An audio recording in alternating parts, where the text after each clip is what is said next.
Ambasador Organizacije za sigurnost i saradnju u Europi Richard Holzapfel boravio je u Sanskom mostu u okviru dvodnevne posjete kantonu 10 i Unsko-Sanskom kantonu. Tokom posjete šef misije OSCE-a razgovarao je s predstavnicima lokalnih vlasti, civilnog društva i građana o upravljanju i borbi protiv korupcije, ističući važnost saradnje i transparentnosti u radu institucija. Njegov boravak u našem gradu iskoristili smo za razgovor, te vam njegovu priču donosimo u novom izdanju emisije S povodom.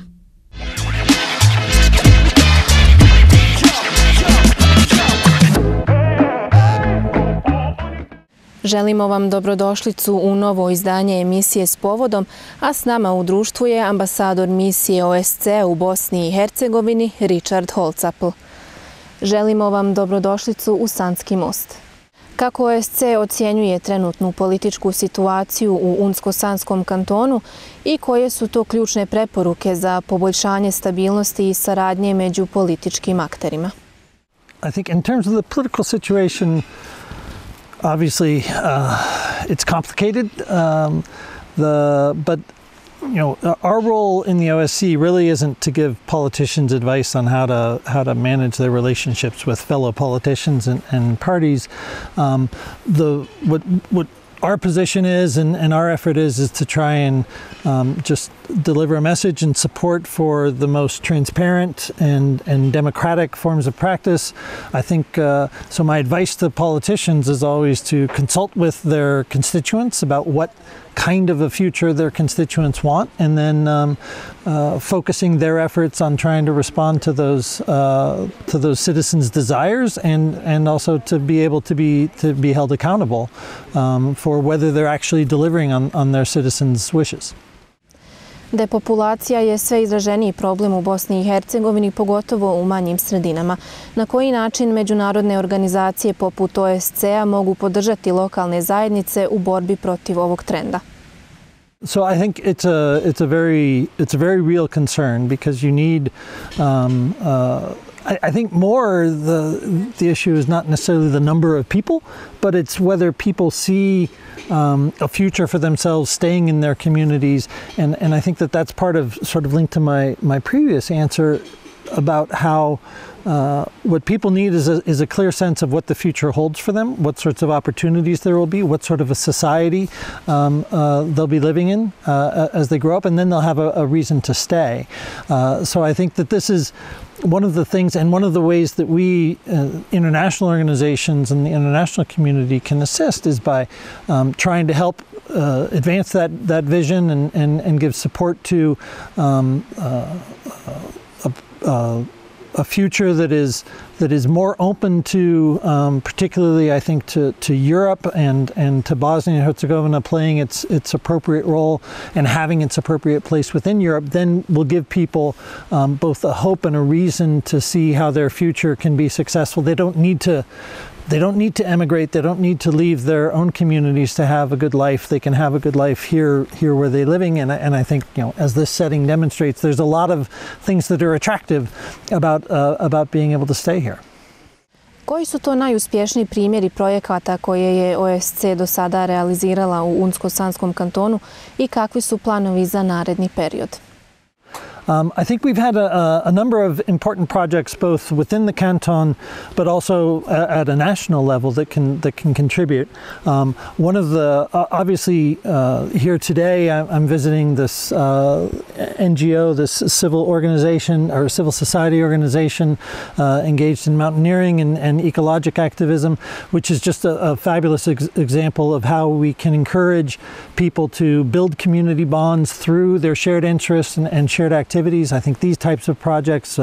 we have a number of locations where we have this project Možemo bolje that we do together with the UN Development Program and the EU and the Council of Europe to promote that kind of engagement and a richer life for people in the communities where they're found. I think at a governmental level we have put a lot of effort into, and there's a lot of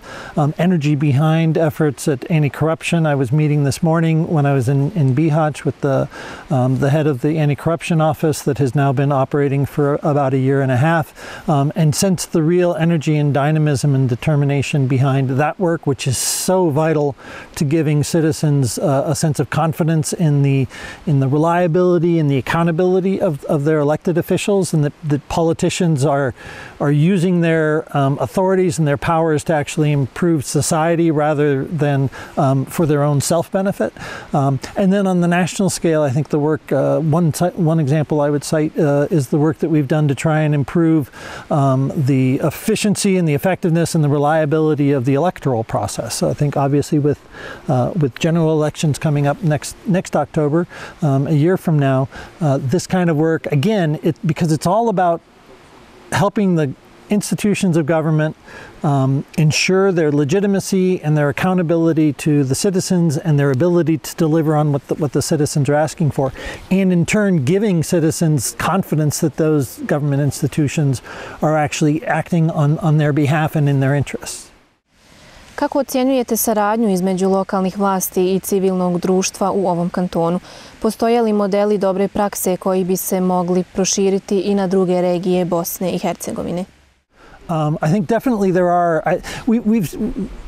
One of the things that I've noticed as I've traveled around the country in my first 2 months here, and I've traveled to all of our field offices, or almost all of our field offices in Bosnia and Herzegovina, had an opportunity to meet with a lot of local officials. And one of the things that has struck me is the spirit of pragmatism and the spirit of cooperation is really evident among many, maybe not all, but many of the local officials and the local politicians who see the value, one, of cooperating among themselves, and we have initiatives in the Majevica region, in Posavina, the Upper Drina, and also we see here in a lot of the practical cooperation in Unasena Canton that really takes a more pragmatic perspective on how they can serve their citizens. I think again, I mean, organizations like and cooperation like this NGO has with the support with the local government is represented by. I was very pleased to see the mayor take time from his day to come out and join us for my visit today, and be able to see the kind of support that can be created, not even just necessarily needing to be financial support, but the political and moral support to the organizations to be able to create that space for citizens to get together and pursue their own interests and their own activities. I think is very important, and that's something that from the OSCE's perspective is so vital. And also, I mean, this organization is a great example because it has gone from an organization that with OSCE support helped create some cooperation with other similar groups in other municipalities in the region, but now is able to sustain and maintain that kind of activity and cooperation without the OSCE necessarily having to be directly involved or supportive,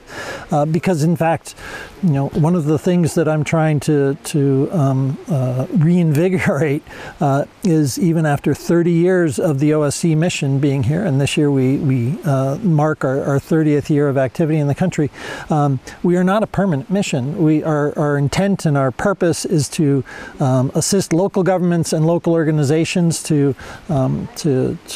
establish themselves and strengthen themselves to a degree that the OSCE really isn't necessary here anymore. And so that's the sort of goal and the example that we're going to continue to work on.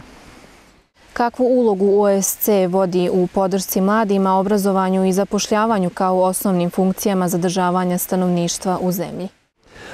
I think that we don't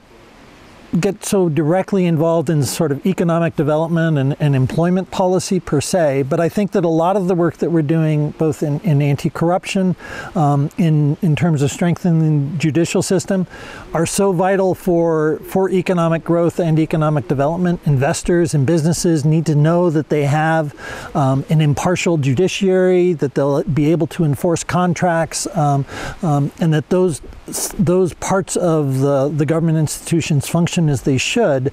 gives greater confidence to businesses and investors to grow and develop, and that's what will then create employment opportunities. And then I think also vital to it is making sure that there is a well-qualified and well-educated workforce that's available. And so the OSCE mission has also been very involved in trying to promote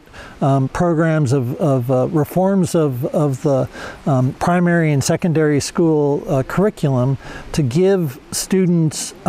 one, to focus more on the outcomes that the students are achieving, and to be able to give them a strong critical thinking capacity as possible, not just to memorize a bunch of facts or dates or names or numbers, but in fact to have an education that helps them